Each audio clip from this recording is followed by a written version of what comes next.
اب جب انہیں یہ پتہ چلا کہ حضرت امام حسین رضی اللہ عنہ، حضرت عبداللہ بن زبیر رضی اللہ عنہ اور حضرت عبداللہ بن عمر رضی اللہ عنہ نے یزید کی بیعت سے انکار کر دیا ہے، اور یہ بھی علم ہوا کہ مکہ کا پہلا مارکہ حضرت عبداللہ بن زبیر نے سر کر لیا ہے، جس میں یزیدی لشکر کو ناکامی کا منہ دیکھنا پڑا ہے، تو اس سے کوفہ کے شیعان علی رضی اللہ عنہ کے حوصلے بلند ہو گئے۔ انہوں نے ایک شخص سلیمان بن سرد الغزامی کو اپنا لیڈر تسلیم کیا اور اس کے گھر پر ایک مجلس مشاورت طلب کی۔ تمام شیعہ سلیمان بن سرد کے گھر جمع ہوئے اور معاویہ رضی اللہ عنہ کے مرنے کا ذکر کر کے سب نے اللہ کا شکر ادا کیا۔ پھر سلیمان بن سرد نے سب سے کہا کہ معاویہ رضی اللہ عنہ ہلاک ہو گیا ہے اور امام حسین رضی اللہ عنہ نے یزید کی بیعت سے انکار کر دیا ہے اور مکہ چلے گئے ہیں۔ تم لوگ ان کے اور ان کے باپ کے شیعہ ہو، پس تم خوب جان لو کہ اگر تم ان کے مددگار بن سکتے ہو اور دشمنوں سے جہاد کر سکتے ہو تو ان کو لکھو، اور اگر تمہیں اپنی کمزوری و بزدلی کا اندیشہ ہے تو ان کو دھوکہ نہ دو۔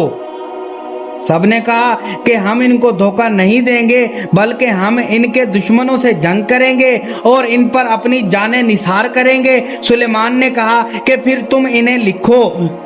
جس پر انہوں نے آپ کی طرف اس کثرت سے خطوط لکھے کہ خطوط اور بعد میں وفود کا تانتا بندھ گیا۔ خط عموماً اس مضمون کے ہوتے تھے کہ آپ جلد از جلد کوفہ تشریف لائیں، مثلاً خلافت آپ کے لیے خالی پڑی ہے، مومنین شیعوں کے اموال اور گردنیں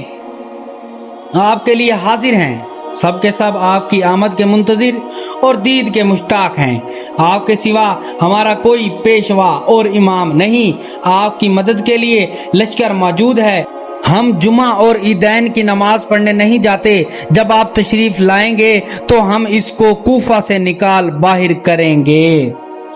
امام حسین رضی تعالی عنہ کا فیصلہ۔ حضرت امام حسین رضی تعالی عنہ کے پاس جب یہ خطوط پہنچے تو آپ کی ہمت اور غیرت دینی جوش میں آ گئی۔ آپ نے امر بالمعروف اور نہی عن المنکر کے لیے علم جہاد بلند کرنا اپنا فرض سمجھ لیا۔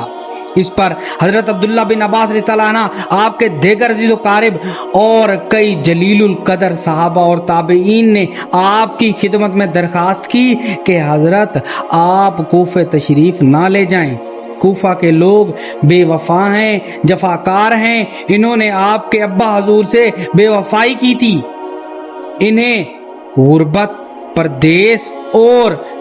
قسم پرسی کی حالت میں شہادت کے انجام تک پہنچایا تھا، اور پھر یہ لوگ وہ ہیں کہ اپنے ظالم امیر کو تخت سے ہٹا کر دعوت نہیں دے رہے،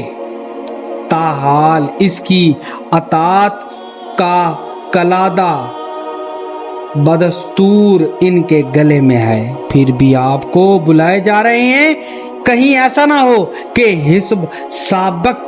آپ سے بھی بے وفائی کر جائیں۔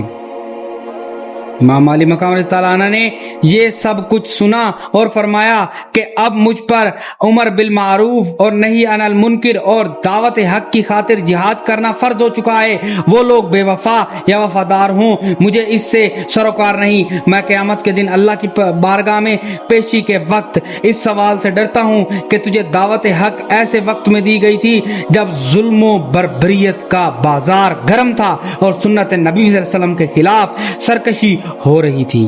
دین اسلام میں بدعات و خرافات کو رواج دیا جا رہا تھا، لوگوں کے حقوق سلب ہو رہے تھے،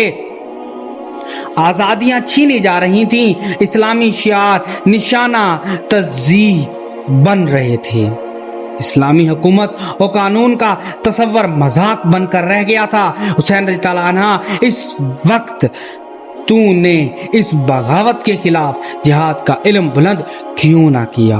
پھر یہ بھی بتاؤ کہ اس وقت میں کیا جواب دوں گا جب کوفیوں نے قیامت کے روز بارگاہ الہی میں کہا کہ ہم نے تو بہت کوشش کی تھی مگر امام بیعت کے لیے راضی نہ ہوئے تھے، لہذا ہمیں یزید کے ظلم اور تشدد سے مجبور ہو کر اس کی بیعت کرنا پڑی۔ اگر امام ہاتھ بڑھاتے تو ہم اپنی جانیں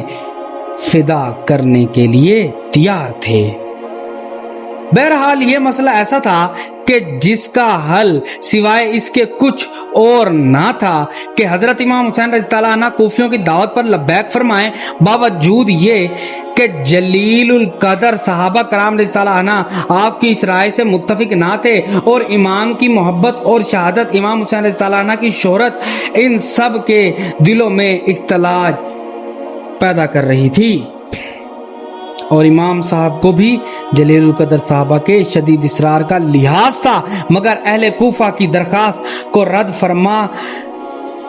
کے لیے کوئی شرعی عذر نہ تھا۔ چنانچہ امام علی مقام نے سوچا کہ پہلے حضرت مسلم بن عقیل رضی اللہ عنہ کو کوفہ سفارت کے خیال سے بھیجا جائے۔ اگر کوفیوں نے بدعہدی اور بے وفائی کی تو عذر شرعی مل جائے گا، اور اگر وہ اپنے عہد پر قائم رہے تو صحابہ کو تسلی دی جا سکے گی۔ چنانچہ آپ نے حضرت مسلم بن عقیل کو کوفہ سفارت کے خیال سے بھیجا اور فرمایا کہ اے میرے بھائی مسلم، کوفہ جا کر حالات کا جائزہ لو اور وہاں کے حالات کا جائزہ لے کر مجھے خط لکھو اور مشورہ دو کہ آیا میرا وہاں جانا مناسب ہے یا نہیں، کیا لوگ یزید کی بیعت توڑنے اور میری بیعت کرنے کے لیے تیار ہیں۔ آپ رضی اللہ عنہ نے حضرت مسلم بن عقیل کو کوفیوں کے خطوط کا جواب لکھ کر دیا کہ جو کچھ تم نے مجھ سے بیان کیا ہے وہ تمام میں نے جان لیا ہے۔ میں نے تمہارے پاس اہل بیعت رضی اللہ عنہ میں سے اپنے